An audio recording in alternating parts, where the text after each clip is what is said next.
The Paracave Podcast, proudly brought to you by major sponsor Jack's Pale Ale, exclusively available at Parramatta Leagues Club, Shannon Cooney from Glenmore Park Realty, BT ZD Clothing, and the official media partner of the Paracave Podcast, the Parramatta Times.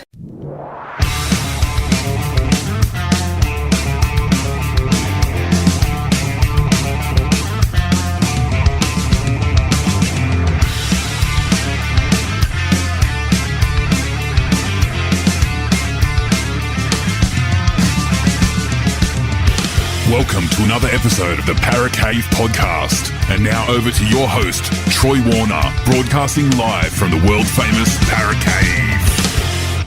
And yes, hello and welcome back to another episode of the Paracave Podcast. Troy Warner here, and this is the interview-based podcast which comes out each and every Thursday during your week. And today it is with a former player who played in the NRL for two clubs. 200 appearances, 161 of those was with the Newcastle Knights, of which he scored 110 tries, of which he is the Newcastle Knights all-time leading try scorer. Now, if that hasn't given it away, I don't know what will.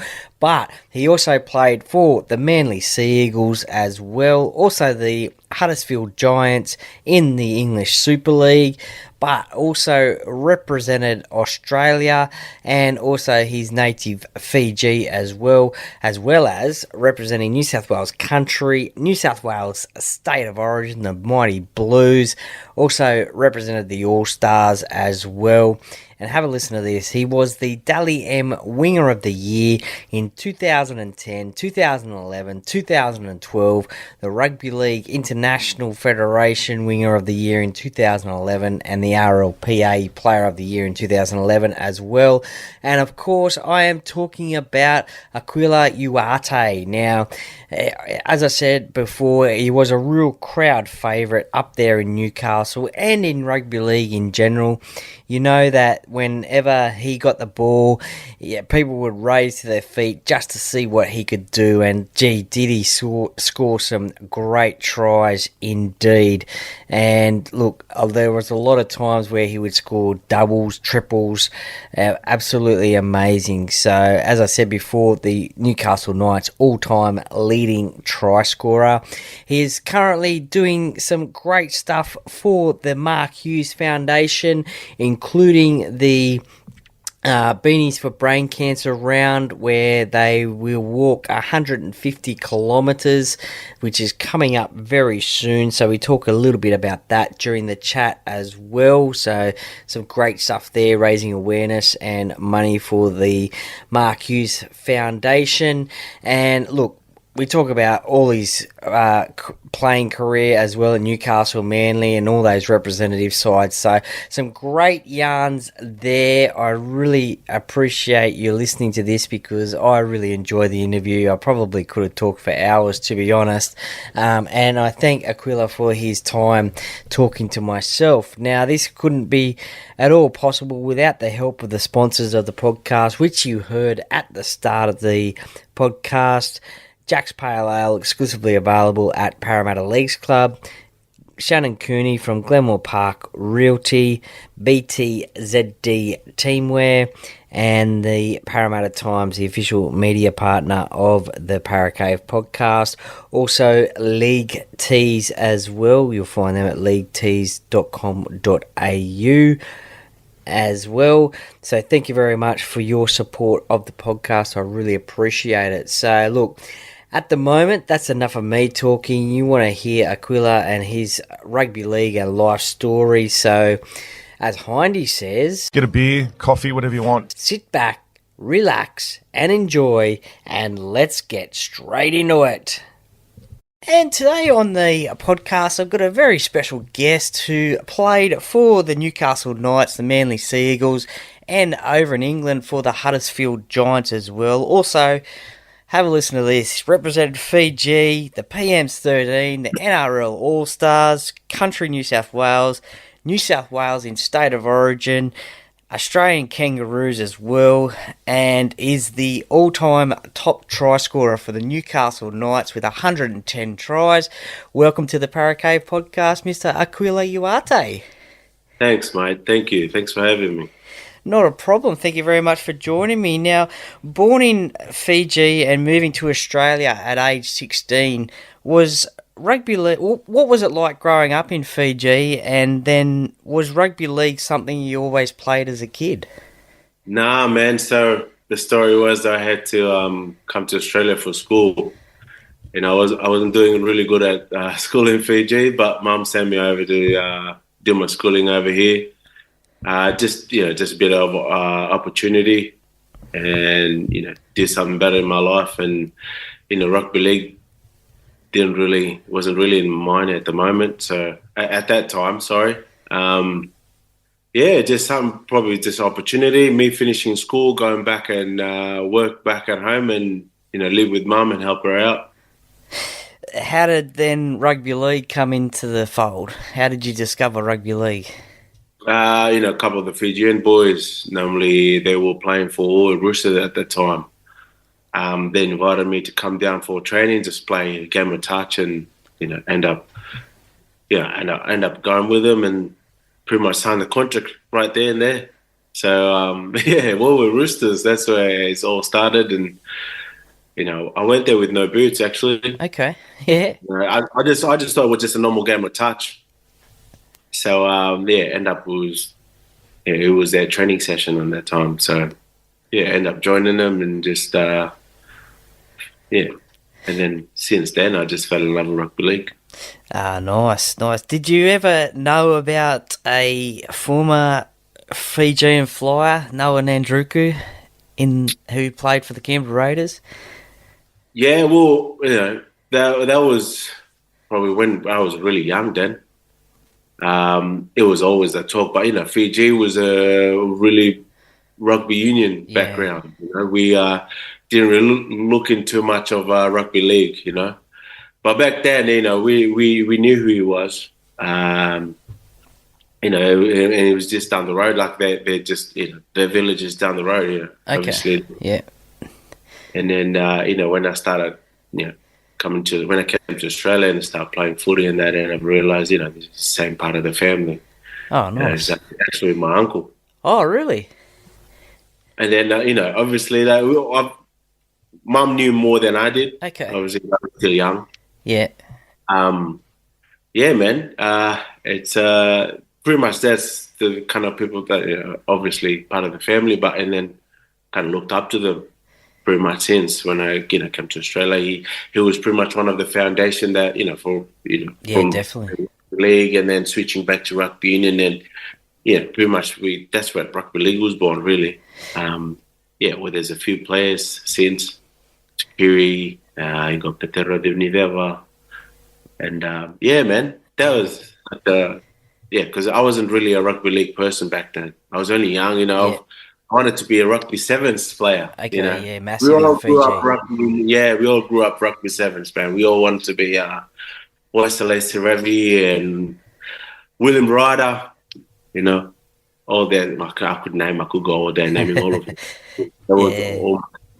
Noah was certainly a great player, and one that I used to love watching play for sure. Now, you mentioned schooling there, and you actually made the Australian Schoolboys side in 2005, and you had some pretty handy teammates in that side as well that went on to play NRL and for Australia and the like. Man, I see. That's the thing. When I made the New South Wales going into school, I didn't know the whole process of it. I didn't know how big it was back then. For me, I was just loving the game of rugby league and learning. And then, I just, when I go out there and I just play footy, really, I just enjoyed my footy. And, looking back now, I just realized that how big was, New South Wales schoolboys and into the Schoolboys. I was all new to it, but, I just love the footy there. And then looking back now, the old, great players that I played with at the Schoolboys level. Yeah, Darius Boyd, Michael Jennings, David Taylor, Mitchell Pearce, just to name a few. All legends, man. All legends now. Yeah, for sure. And also, before playing NRL, you represent Fiji for the first time in a 2008 World Cup qualifier versus Cook Islands. That must have been pretty special representing Fiji in a game of rugby league. Yeah, it was for me. It was a very special moment for me. I think it was one of my, that was one of my pretty special moments, just to represent Fiji. I've kind of let go of the rugby union part when I started coming through rugby league in Newcastle, and then, when I got that chance to play for Fiji, oh man, I took it with two hands, man. I was over the moon, man. I was excited to represent Fiji, and since then, man, anytime I get called to put that jersey on, represent with all my heart. Yeah, nice. Well, 2008, you also make your NRL debut for the Newcastle Knights in jumper number 20, and you actually played centres in that day. You score a try on debut, and what do you remember about being told about making your debut and the game itself? Man, that's a funny story. I still carry it with me now. We had a bye for Premier League back then in the second grade. And, obviously when you have a bye, you go for a bonding session. And, back then it wasn't really a thing. But, we went out for a bonding session. I got a call, I think Thursday night. You need to come in. Come in and play. Any opportunity I get to play first grade, man, I drop everything and, just do my best, really. And, that was crazy, man. What was a big time. I still remember it now. What was the game like? Was it a massive step up from what you played before? Yeah, I just realised you're playing against men. Getting hit, getting roughed out there. As a winger, you just, trying to do your best, really. Just pretty much confidence for me. And, I've just learned throughout, learned the game pretty quick since. And, I had great players around me. They taught me everything. Well, your coach that day was Brian Smith, and obviously myself being a massive Para fan, a big fan of Brian. What was Brian like for you as a coach in those first couple of years? Yeah, it was good. Look, I was still new. I was still new to everything, being professional and all that stuff. I wasn't really big on it. I just wanted to, train and get out there and play. That was my whole mindset of playing then. But, Brian Smith was good. He's, I didn't really, I'm always, I just go out there and do my job, really. Yeah. Train, keep everything, I keep smiling and pretty much did my thing that I need to be doing. He just kept it simple. As all the coaches that I've been coached with, they're pretty much all the same to me. Okay. As long as I go out there and do my job, that's probably the main thing. Do my job for the team. You know what I mean? Yeah, for sure. Definitely. Well, later that year as well, 2008, you get to play for Fiji again in the World Cup in Australia. And those three World Cups, 2008, 13 and 17, Fiji were pretty strong. They made the semi-finals in each of those, and you were a part of those. Could you believe that in the first year of first grade that you were actually playing World Cup football? Yeah, man. That was the highlight of my career. Okay, yeah. I dream of playing one game, as everyone say, when they make their debut for NRL. But that was probably the highlight of my career, just to represent the first World Cup that I had for Fiji. And the same year that I made my debut, I never dreamed of, I didn't think that my debut was coming that early. Yeah. But, I got to play 3 or 4 games that year and then pretty much represent Fiji. And that was massive for me, man.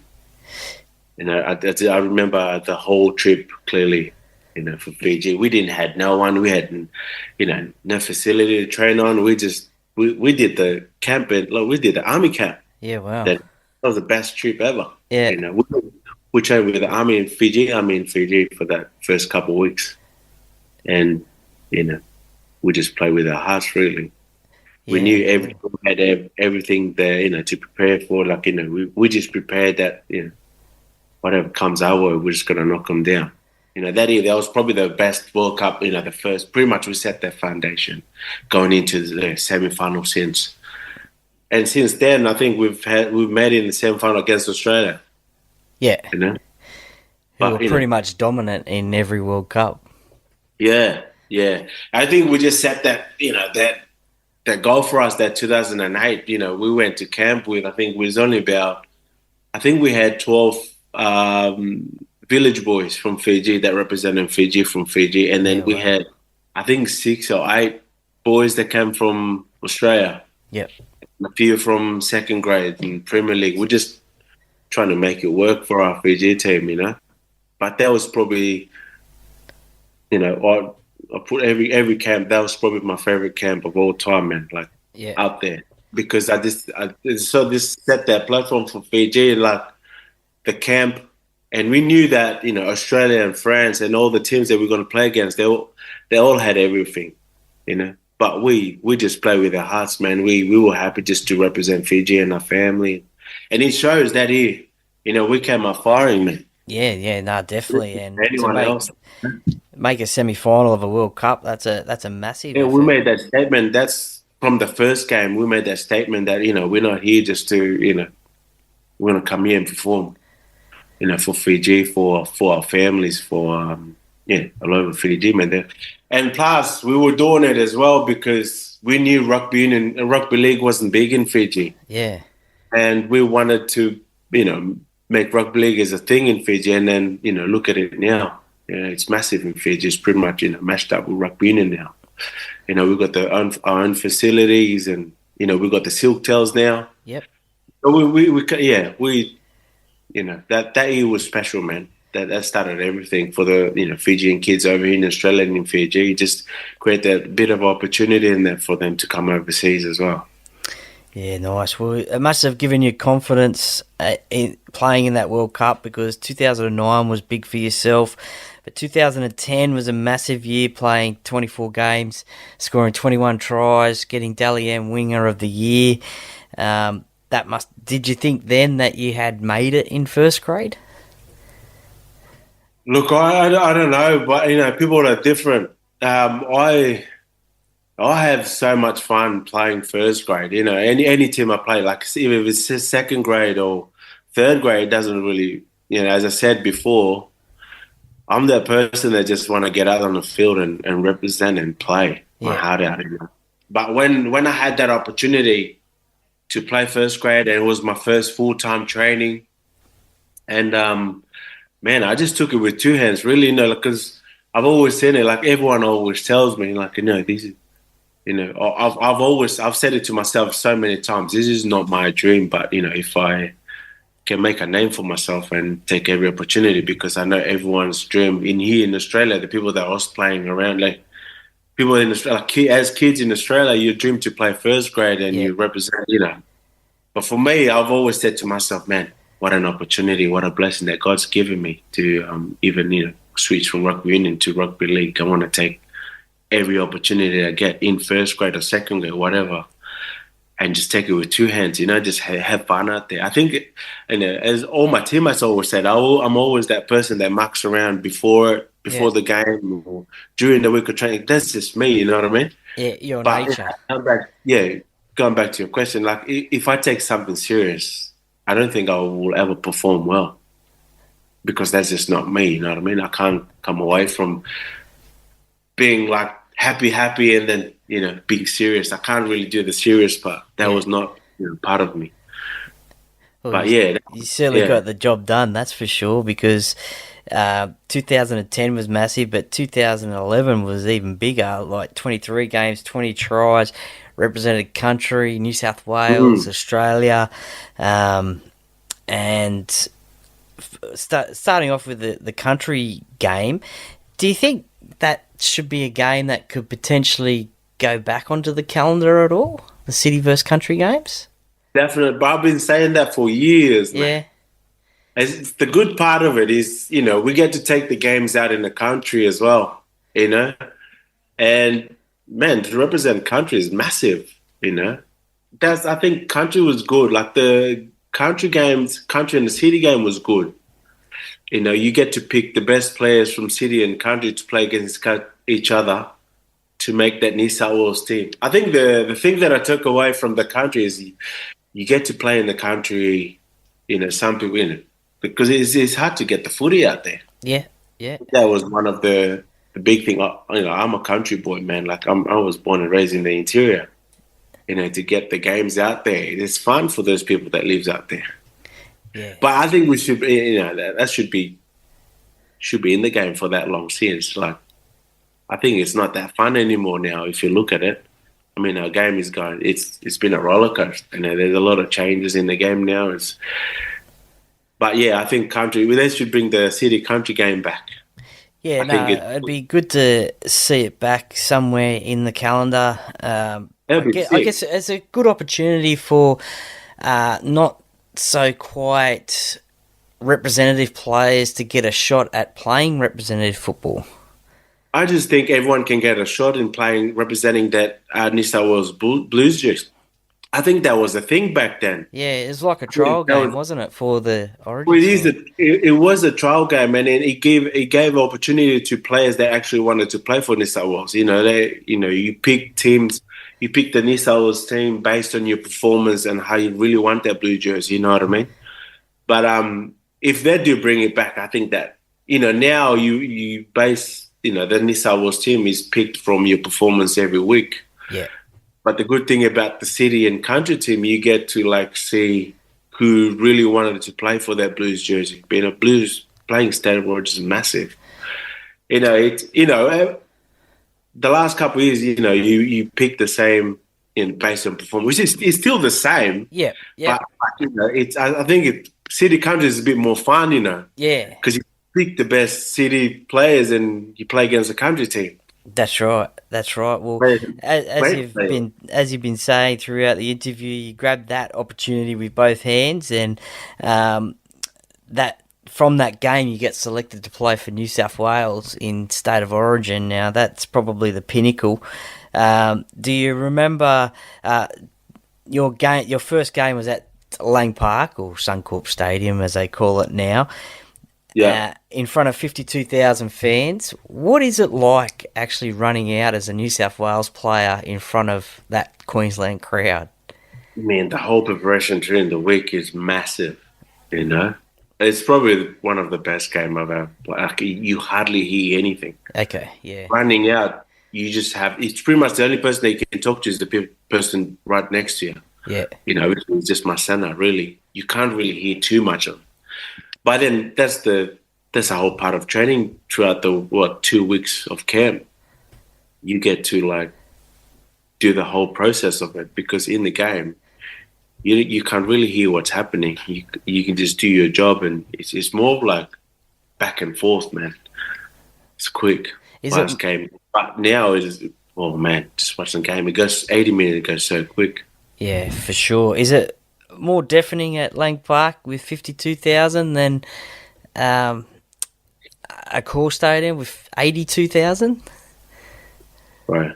I think, you know, it is more intimidating up in Queensland, but that's what I said. The good thing about playing in Queensland, I love playing in Queensland. You know, The good thing about playing in Queensland, you want to go out there and beat the Queenslanders. You know what I mean? Yeah, definitely. But, you know, I can't really describe it, the feeling of it. You kind of, like, for me at that time, running out, I just had to do my job and make as much meters for my team and just keep pushing through, you know. Unfortunately, though, look at the game then and now, man, it's so much different. Yeah. It's quick, man. Any minutes goes so quick. Oh, it does. It does for sure. Unfortunately, though, you came through that time of Queensland dominance. They had that amazing side with future immortals of the game that we keep on hearing about. But you went on to play all three games in 2011 and games 1 and 2 in 2012, and scored a try as well in the last game of 2011 and the first game of 2012. What was your favourite Origin memory? pretty much the 5 games that I played for New South Wales. Yeah. That's the memory that I will carry for my whole life, you know. I never thought I would step into that, you know, the big stage. Even representing Fiji, and then got on to making my debut, and then playing 5 games for New South Wales. That was massive for me. You know, I don't have any favorite moments. Favorite moments was, you know, putting that blue jersey on and running out with my teammates and actually representing New South Wales. I know we've, you know, lost the series all those 5 times, but, you know, I was grateful for every opportunity I get to wear that blue jersey, you know. That's this memory that I will die for. Like that, I'll die thinking about that memory my whole life, you know. I've represent New South Wales. That's massive, you know. But yeah, I don't have that any memories. My favorite memories is playing that 5 games and get to put that blue jersey on, and having that opportunity to run out there and experience that at the big stage. Who was your roommates in your camps? Man, I had a couple. I had Minnie. I had Anthony Minicello. I think was my first one. I had a couple of roommates. Okay, I had T-Rex, Hainsey, and I had a few. I had Mark Gasnier. Yeah. Any funny stories come out of the roommates? No funny stories. No. It's just different though. Different. Our bonding session is different than this time bonding session. Our bonding session is a bit more fun. Yeah. Not much social media. Yeah, different times, that's for sure. Well, 2011, you represent Australia as well for the first time, and you scored 2 tries. It must have been pretty special to represent your new home, Australia, and to do it in front of your home crowd at Newcastle as well. Yes, that was probably my favorite time. Like, you know, when I got picked to make my debut in Newcastle in front of Newcastle fans, that was massive. Yeah, you know, that's a very special moment as well.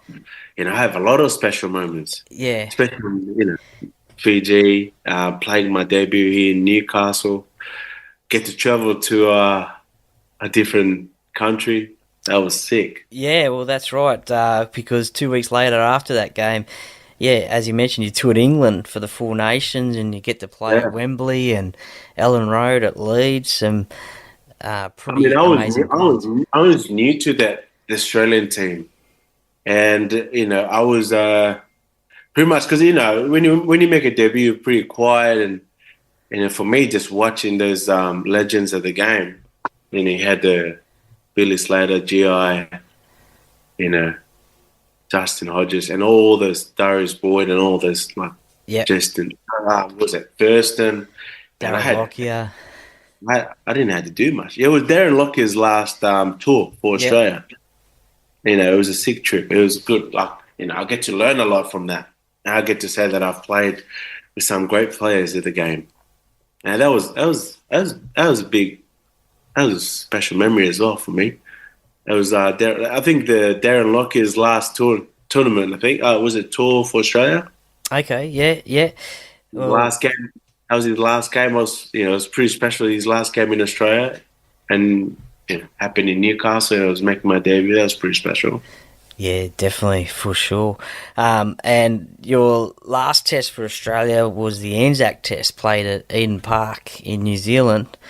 Like the country, city versus country game, do you think an Anzac Test should come back? I think James Fisher-Harris from the Panthers say that because New Zealanders don't get a chance to play in Origin, that he would like to see that game being played as well. There's a lot of games that I will want to be back in NRL, like especially that Anzac Test, the city country game. That was fun to watch. You know, it's for the people. It's for the fans. And the city country one, you know, it's good for the people that live out in the country. They get to experience a bit of NRL game and meet their special players. You know what I mean? Yeah. But definitely bring back the Anzac Test. Yeah, no, that'd be I think nice. it's massive. Yeah, for sure. As I said, the New Zealand players, they don't get to play in Origin, so it'd be definitely a special moment for them. That's for sure. Was 2011 the favourite year of your career? Yeah, definitely. It was my. I had my first child there as well. Okay. 2011, I had my oldest. When she was born, and the week later, I was in the All Stars camp. Okay. I had to go to the All Stars in Gold Coast, and since then, I think 2011 was probably 3 kids later now. I think 2011 was my favorite year. Yeah, well, birth of your child, represent Australia, New Zealand, New South Wales, and massive year for yourself. 2012, back to club football. Wayne Bennett arrives at the club as head coach. He's still coaching these days at the Dolphins and looking like he's going to keep on going again next year. What do you think of Wayne as a coach, and what was he like for yourself? Man, he helped me a lot, like mentally, physically. There's a lot. I think he gets along with the boys, and he respect. I think he gets along with players. I mean, I'm not talking bad about the other coaches that I've had. Yeah. Wayne Bennett is more. I mean, he is serious.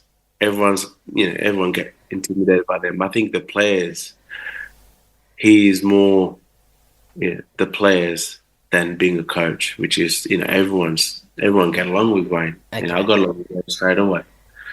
I remember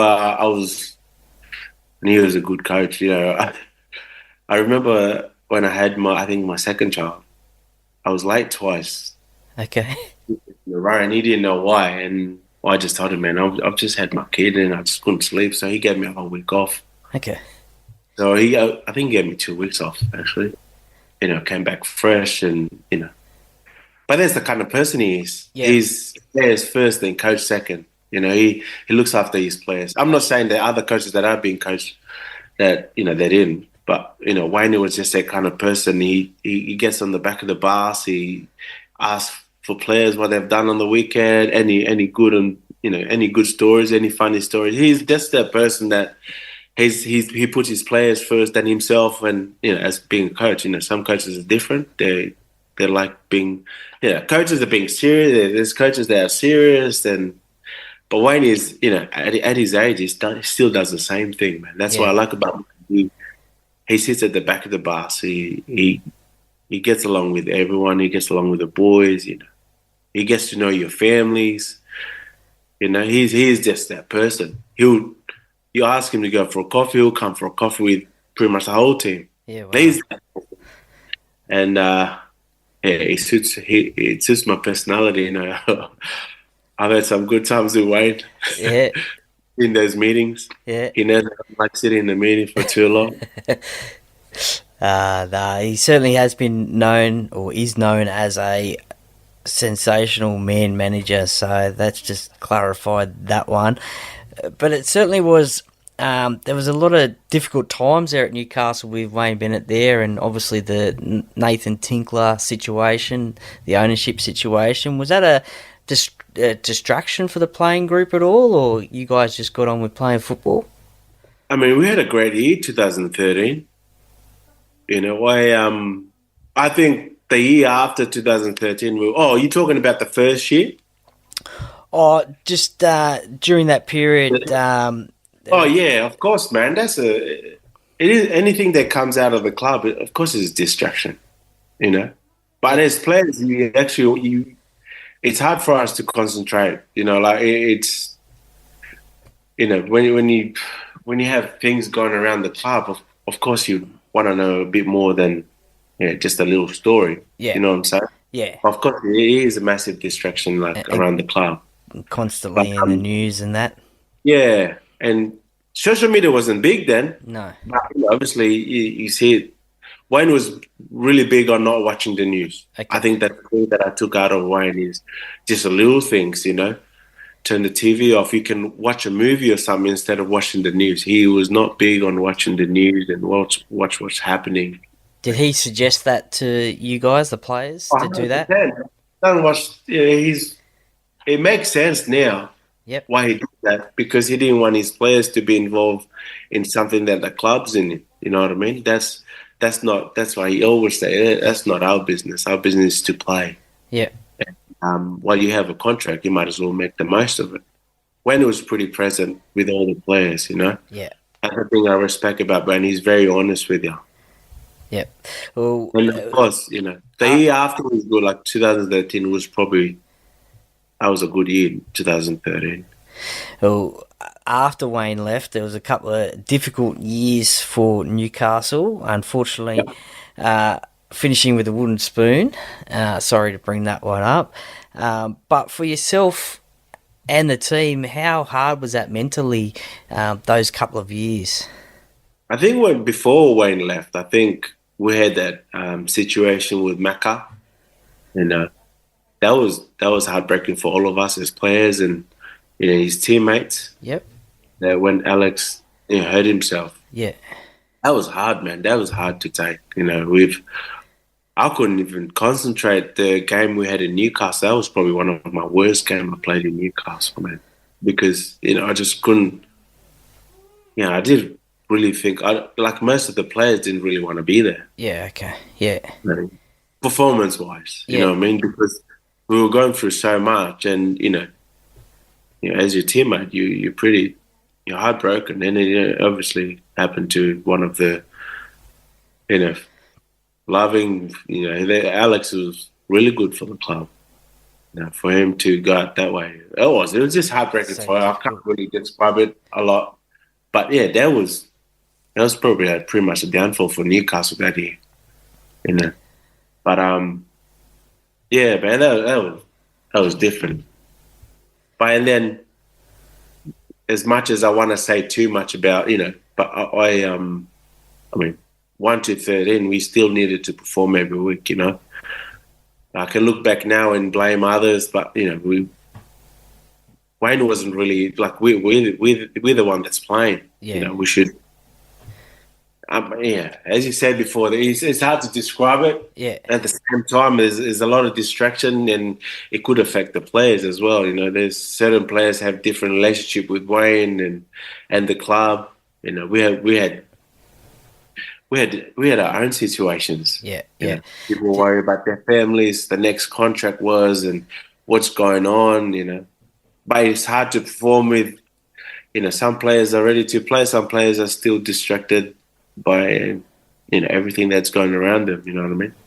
Do you think that's a hard situation for coaches, because we see in the news these days we've seen Jason Demetriou lose his job.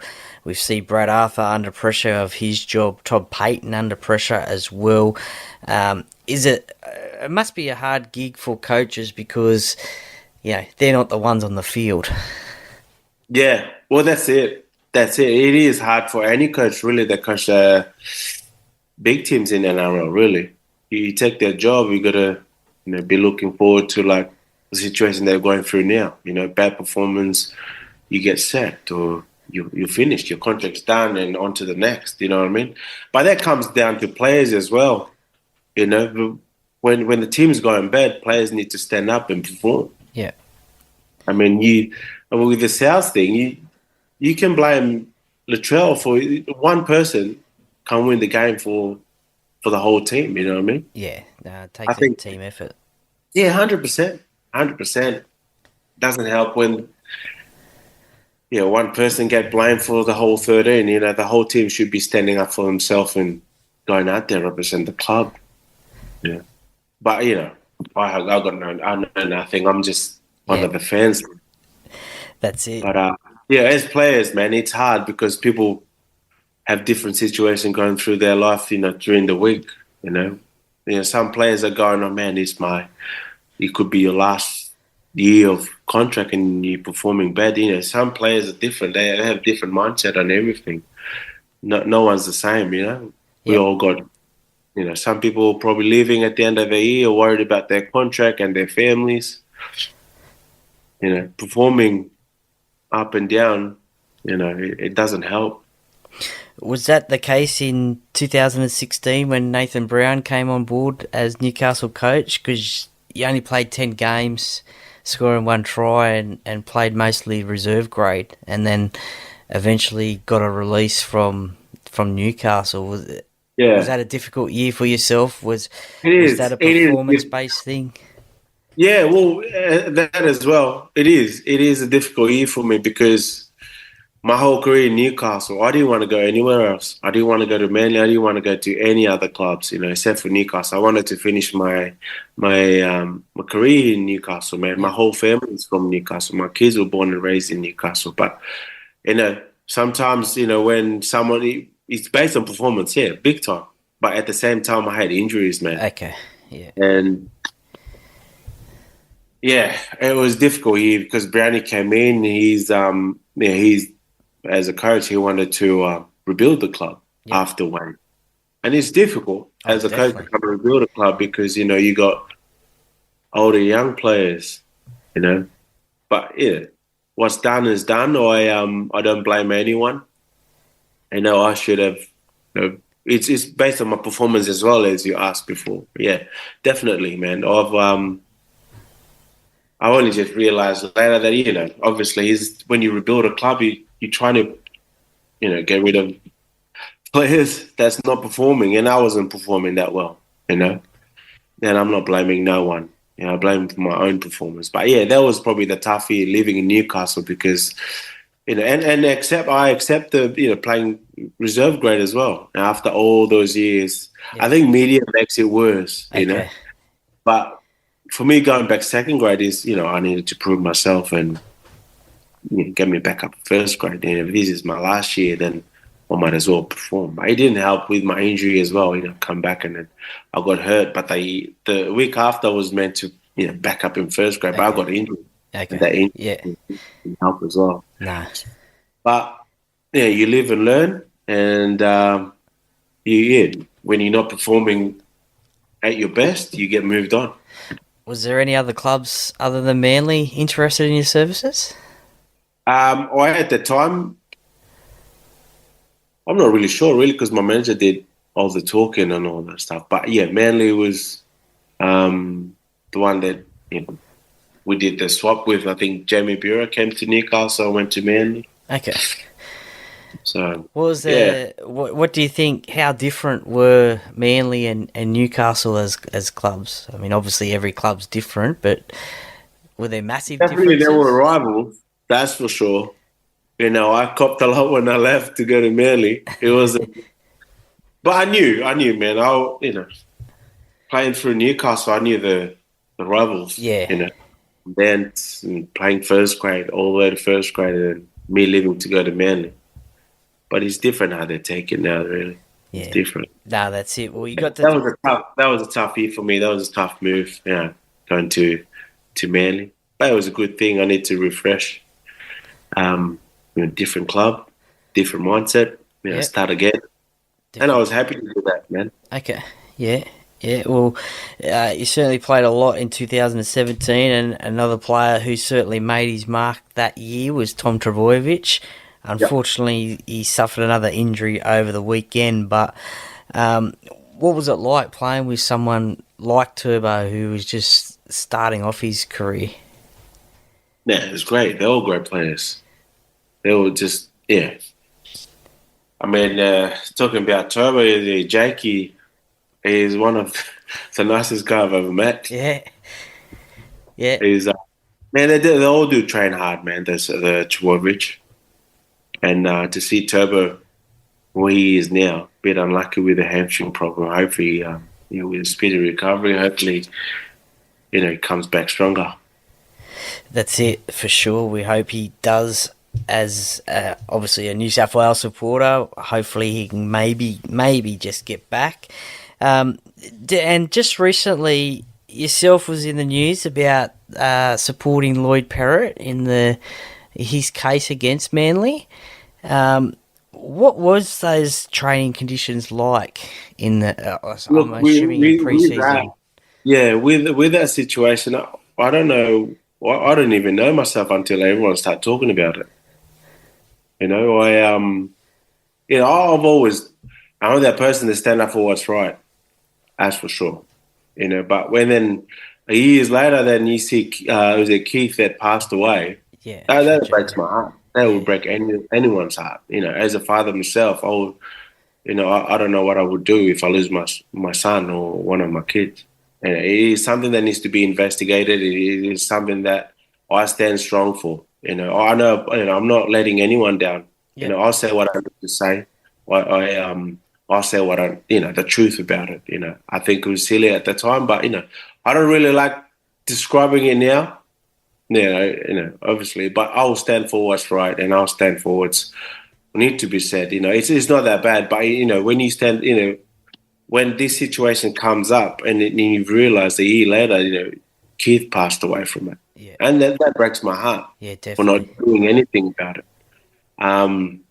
You know, I'll copy through the media and all this stuff, but I'll say what I need to say. I'm just a normal human being myself, and then as a father, I have to stand up for what's right. And, you know, all this investigation, all this media saying this, saying that, all these people reaching out to me. I don't need to be rich. I don't need to listen to anyone. Yep. I don't need to tell lies. You know, I'm a man of God, man. I'll believe what I believe is right. You know, I'll say what's right. And it's good that you brought this up, because I've been getting messages. I've been getting all this stuff. And I don't need to answer to no one. I'll say what my saying is just a little snip. Piece of the puzzle. It's not massive. But, you know, as I said, a year later or 2 years later, I left the club, Keith passed away. You know, and the family, I know, it's still grieving. Yeah. It's hard. Sure. And, you know, one of the young kids passed away at a club. You know, whatever situation. I didn't know the situation, but obviously it's part of the training. It's part of the hard training. And I can go look back and say, oh, man, you know, back in the days, that was my days. You know, people would say that now. Even one little, you know, thing on social media, people going, oh, back in our days it was tough. Yeah, we know that, but that was back in the days. We're living in the present. Yeah. But, you know, as a former player, I will stand up for what's right. And, you know, all this stuff, media just blows it up, you know. But definitely, yeah, I'll be happy to talk about it. You know, it is. I think players out there, if you're listening to this, you got to stand up for what's right, man. I believe in God. I'm a faithful person. If something happened to Lloydie that time, I'll feel guilty my whole life, man.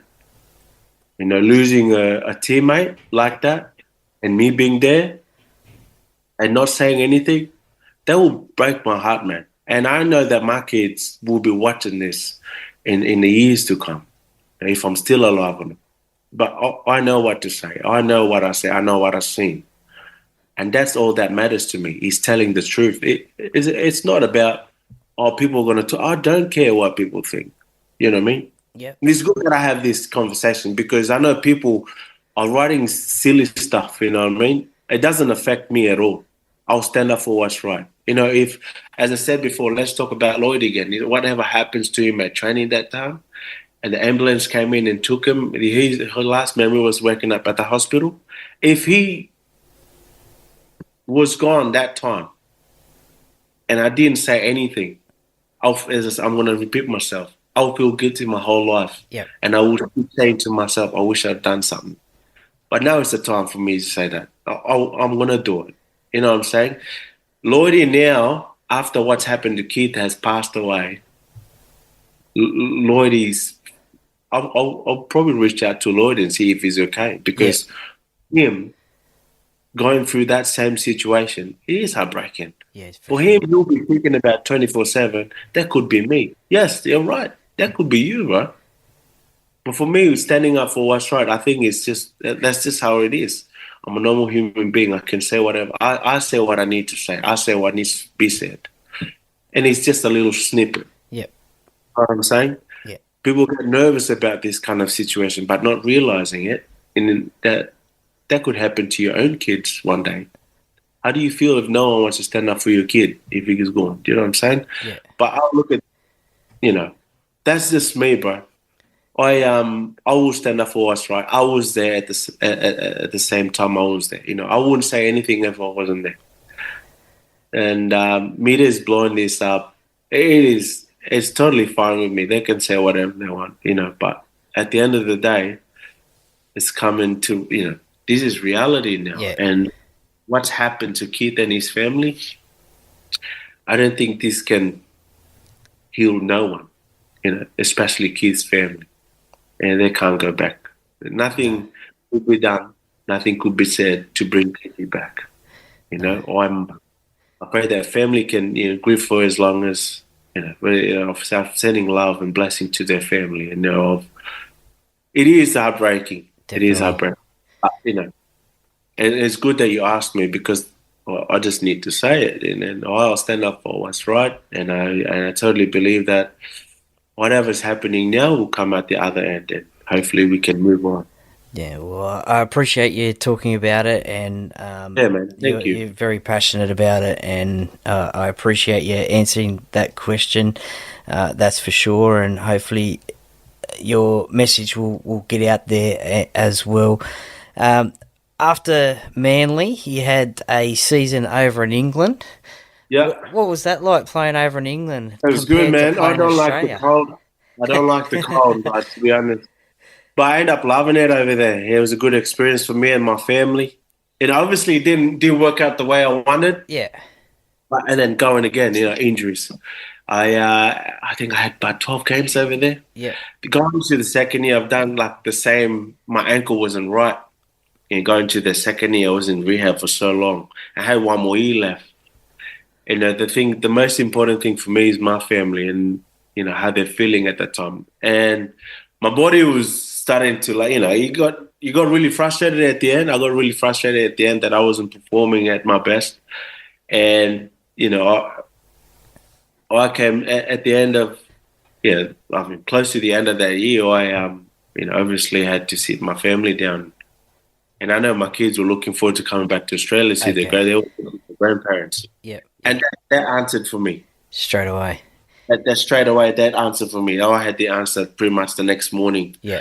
I had to talk to the club, and that I think that's it for me, because I can't spend another couple of months in England doing rehab training, knowing that my kids are ready to go home and see their grandparents. And it was just so far. But they loved it over there. I mean, they were little kids, but they knew that, Dad was training a little bit too hard, and sometimes I get, I only wish the media can see what, goes on behind, rehab. Rehab is very depressing, Oh, yeah, I can imagine. You just got to keep that consistent and, think of, for me, having a family, that's the thing that kept me going. My kids, seeing my kids every time. But, it got to the end where I have to talk to my kids. I have to talk to my wife. Yeah. And then we made the decision. I asked my kids. They didn't hesitate to answer my question. So it's a pretty easy Yeah. decision to So retire. I wasn't sure where they said, "Oh, Dad, but we love it here." But straight away, yes, they were excited. They were cheering. Just seeing that for me, I said, man, nothing more important than having my kids react the way that like that. And obviously, they were a bit sad that I was retiring. But yeah. For them to make a decision like that was easy for me. That answered everything for me. Pretty much the next morning, I have to, sit and, make a decision right there and then, time to go home. Nice. Well, what's been keeping you busy since retirement? All my kids playing footy now. Okay. I didn't really force them to play, but, they just wanted to. Two of my older girls, said to my wife, but I didn't really, it was only my son that was playing footy, and then my two girls were playing netball, and they'd fully given up netball to play footy. Oh, nice. So, and I'm helping out my oldest and my son's team now. And on the weekend, I just do support work, man. Okay. Yeah. It's great, man. Keeping myself busy. Nice. Monday to Thursday and then Friday to Sunday. Nice. Do you think the success of the Newcastle Knights NRLW side has influenced your daughters to change from netball to rugby league? Yeah. 100%. Oh, 110%, man. Yeah. Like, well, that's what I said before. I don't really force my kids to play footy. You know, I was happy when we first came. I was happy for them playing basketball at the start, Yeah. and I was like, yes, they're playing basketball now. They probably won't even think about footy. You know, Yeah. I was working the same time. I was doing disability work and all that stuff. And then I think 2 years ago they've made the switch. Okay. And Yeah, since they've made the switch, I started to help out in their teams and just not too much, but yeah, I'm volunteering. Oh, nice.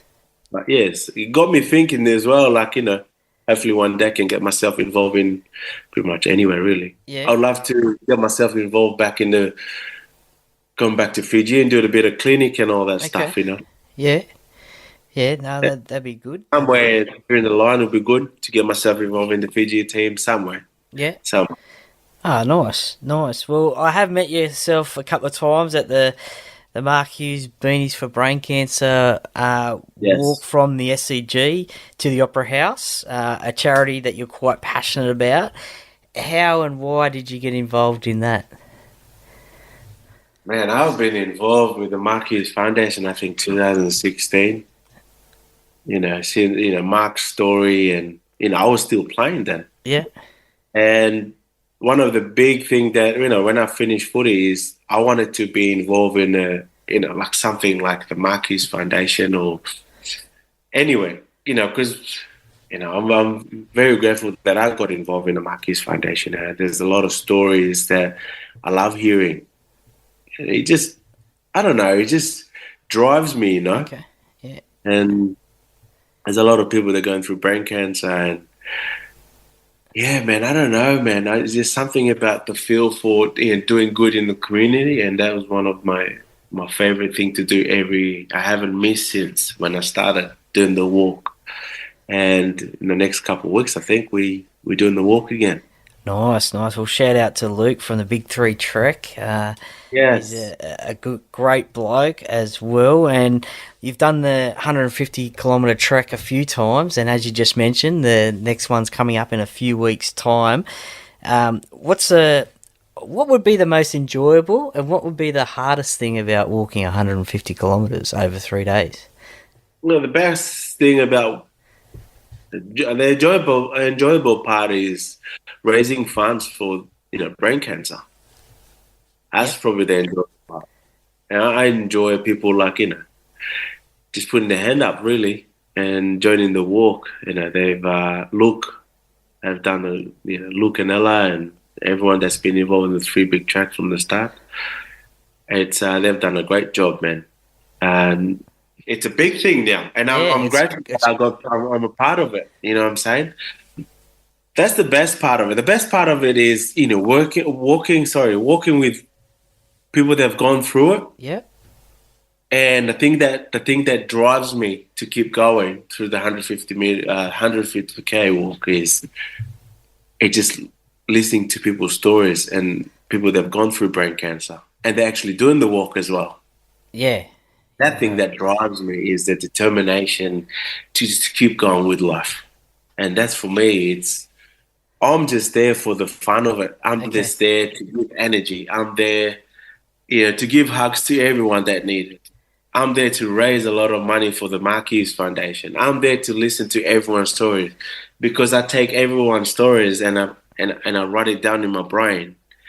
And even through hard times, as I'm retired now, and sometimes you go through some situation where you just you don't want to let go of little things. Yeah. And then sometimes you look at perspective things, into perspective at home, when you're going through some stage, I miss my mum every time. Okay. Or if I do something that if I'm carrying on that, oh man, this is hard, I think of those stuff. I put that in my brain. Yeah. People that are going through brain cancer, the chemotherapy and all that stuff, how do they do it? I've always asked them that question. And doing the Mark Hughes Foundation work, that drives me, man. That's pretty much the reset button for me. Do you know what I mean? Nice. Yeah. That reset button you press It's pretty much makes me the man I am now. Just with all my training, I do my training, and now I'm into like running. Okay. You know, but that's the thing that drives me. Like waking up early and doing your training, being grateful that you get to wake up again. Another life, be alive again. People. Nice. Well, you're the chief energy officer, the CEO of the walk, no doubt. And how can people support yourself and the Marquis Foundation with this walk that's coming up? Man, any donation, man, will be much appreciated, man. Like I've got my link for the Marquis Foundation on my bio, or just go to the Big Three track and donate, big or small, man. We really appreciate it. No worries. We'll certainly looking forward to this walk. And if you want to come for the first day, walking from SCG to the Opera House, you're most welcome to join the walk before the next day. We're leaving Sydney to come to Newcastle. Yeah, nice. Well, we'll put that information up somewhere along the podcast page, and glad you mentioned that as well. And I'll definitely be seeing you again at the SCG in a few weeks' time as well, and we'll have another chat as well.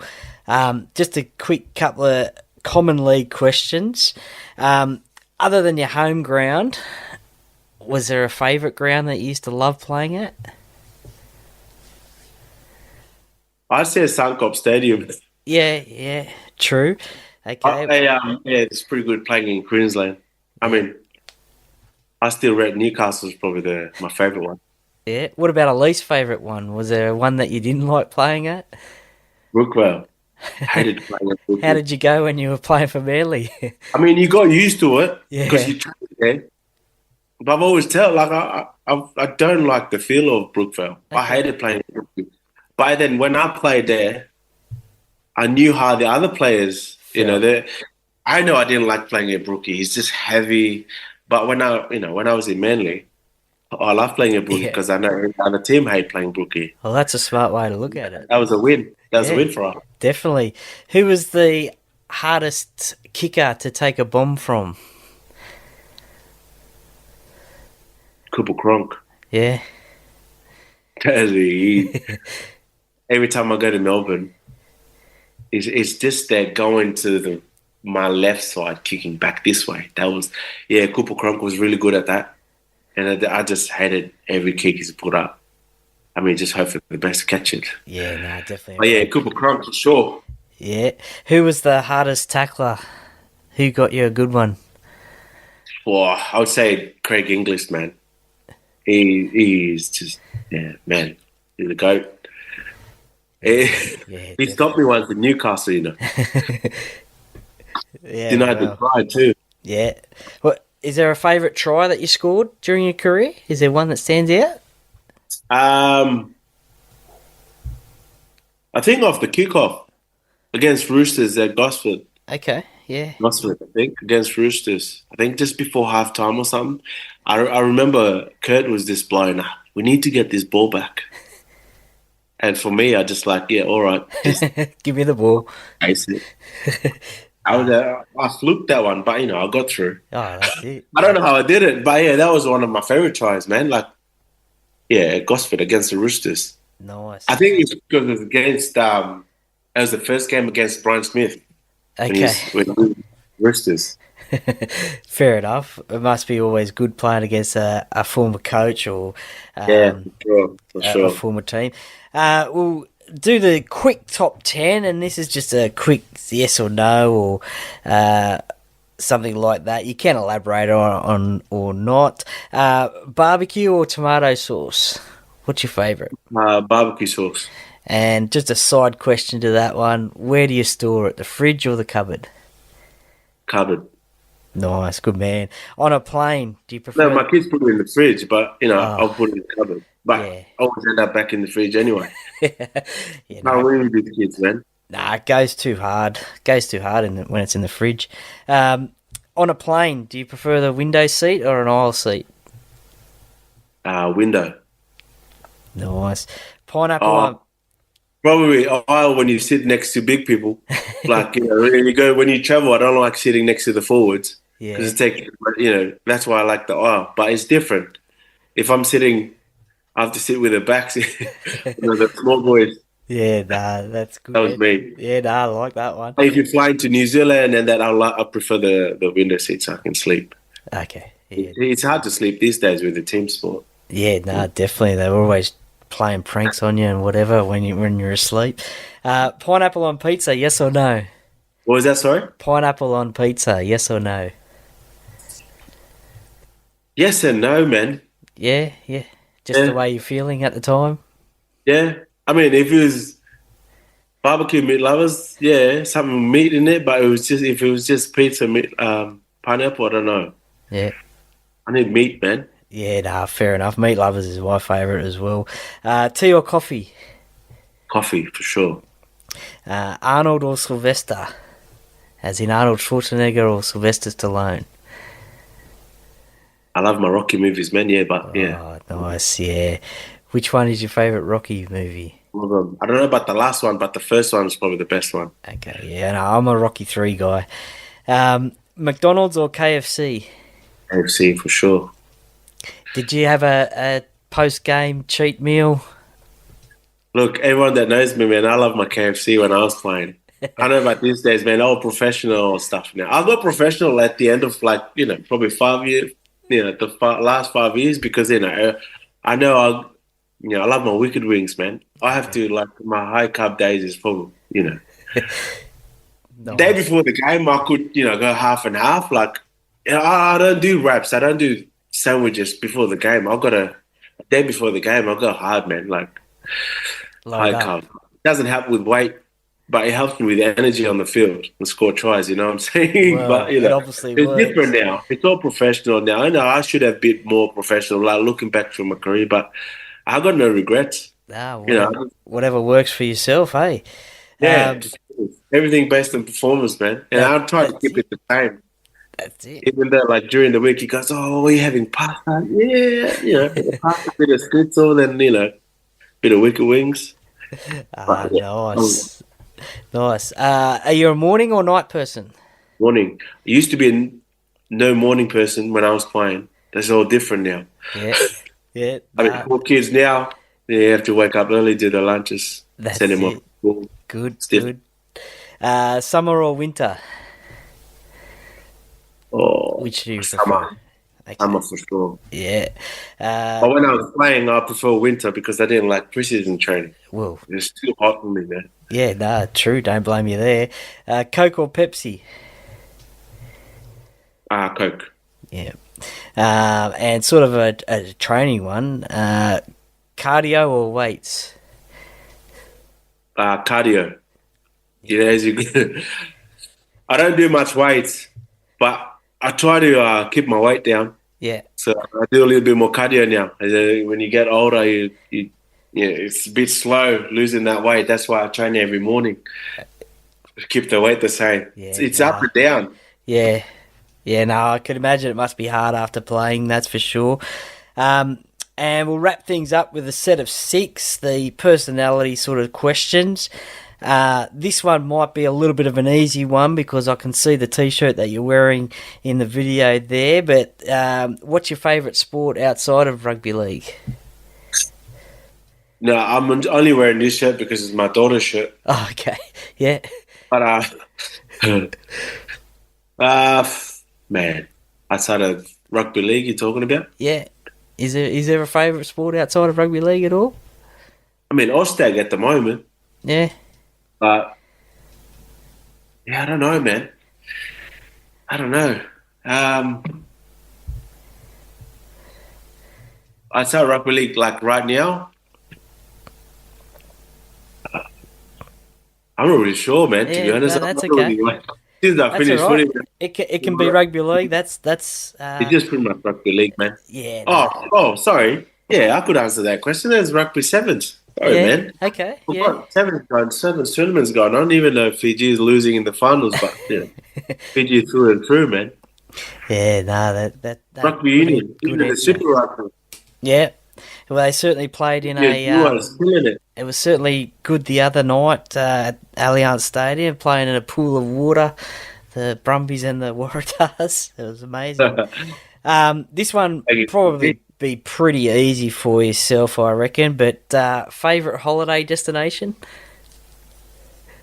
I say Fiji all the time, but I think, I would, since being in England, man, because I wish I could have traveled a bit more, but, I would go back to England and, do a bit of travels and that. Yeah, nice. Iceland looks pretty good.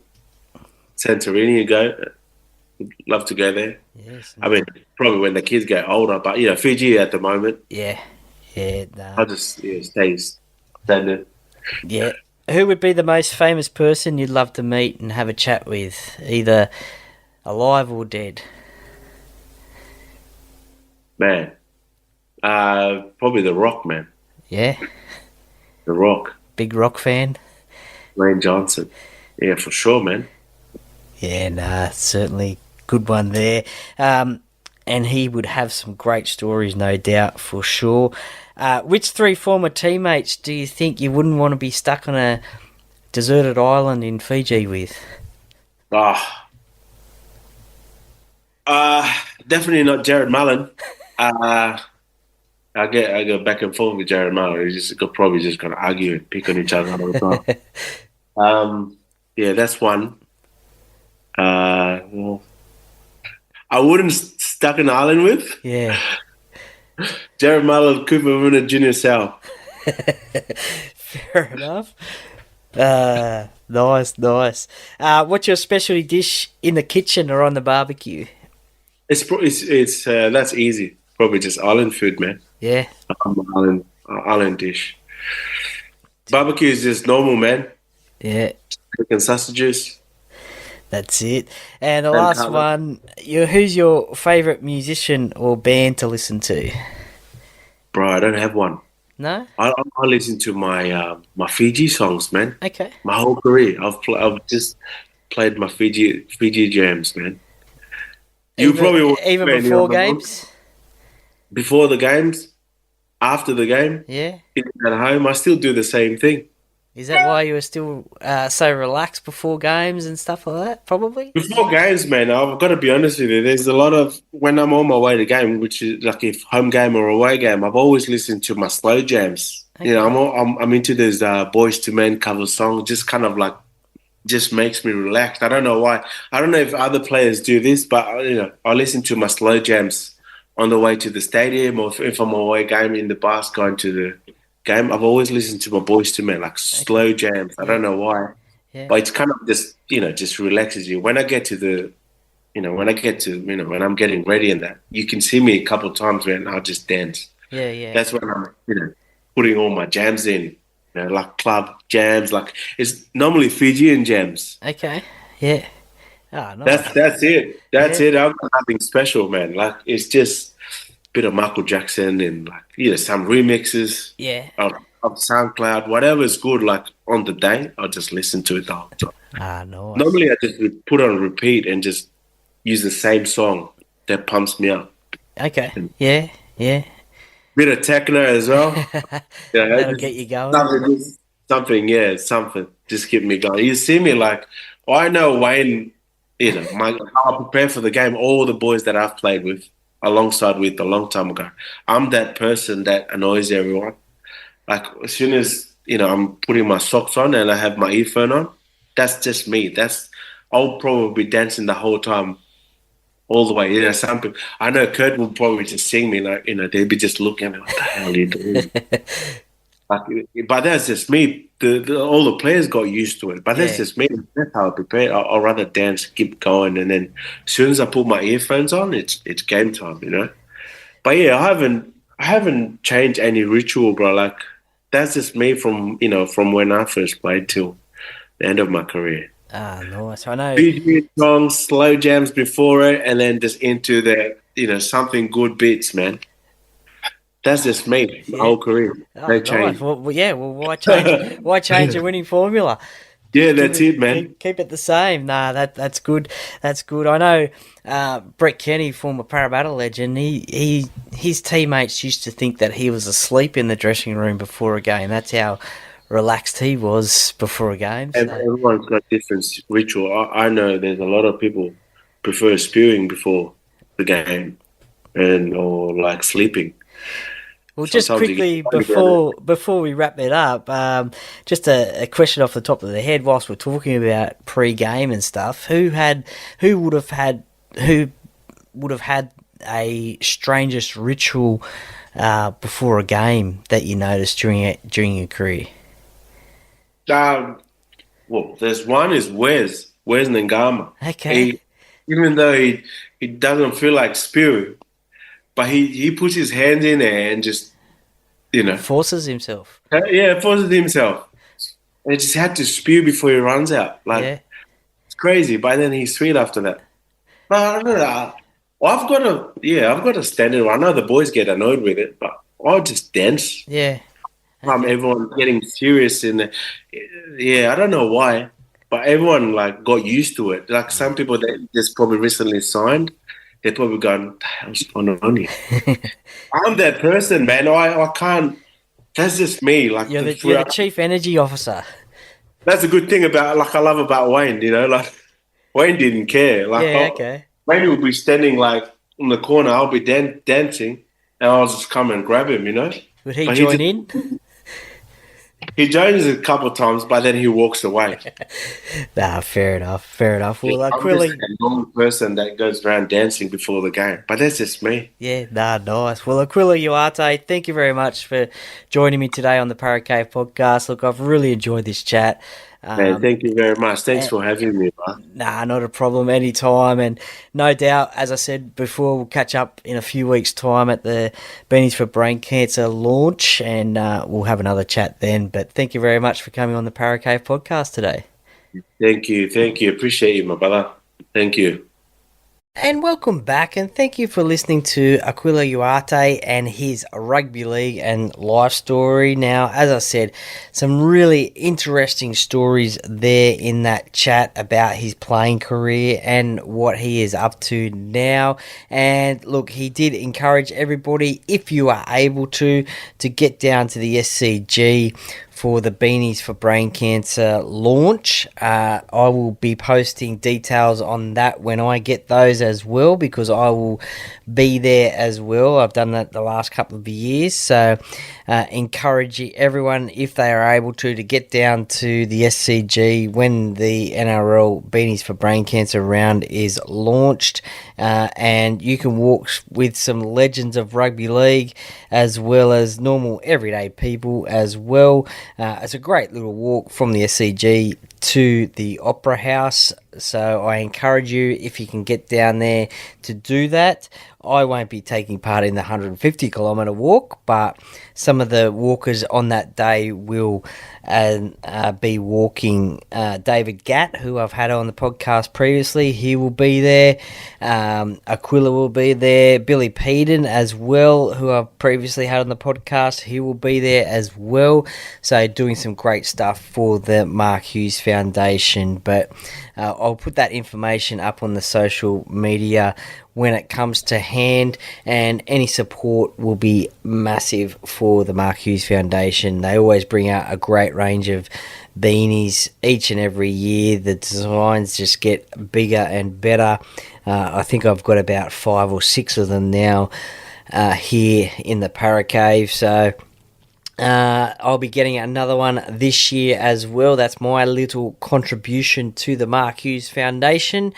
But yeah, thank you once again to Akuila and his time on the podcast. I really appreciate it. Now, also for sale as well are the Para Cave podcast hats as well, $10 plus postage and handling.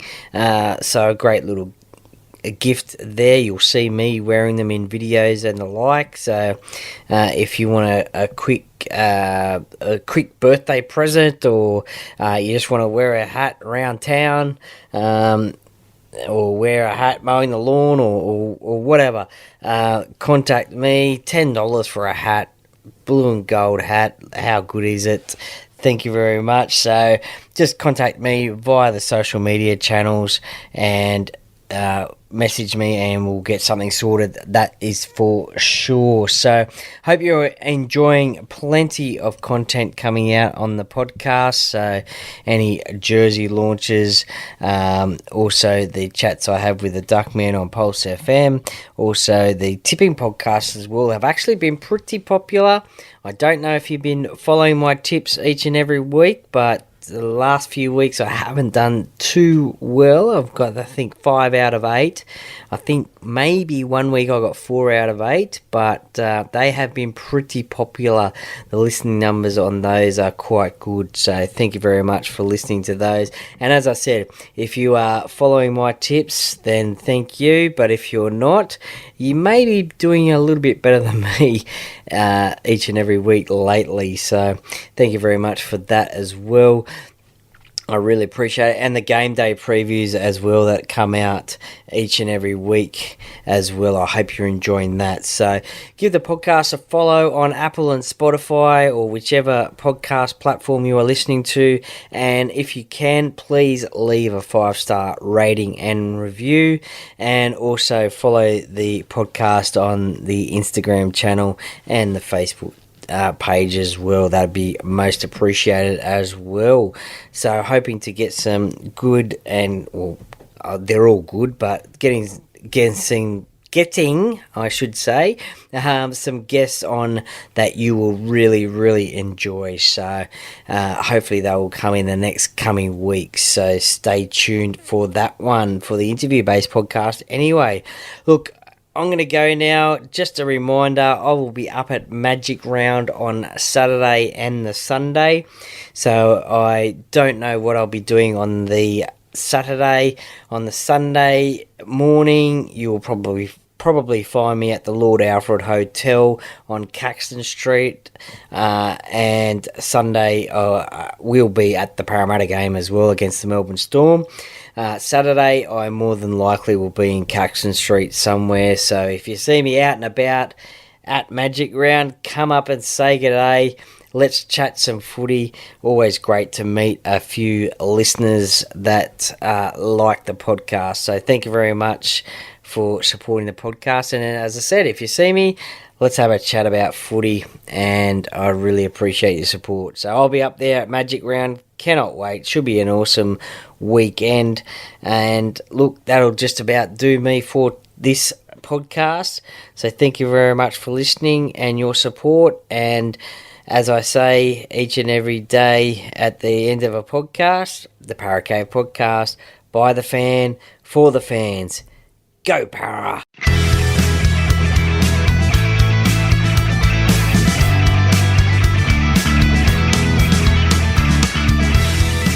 Thank you for listening to another episode of the Para Cave Podcast. See you next time.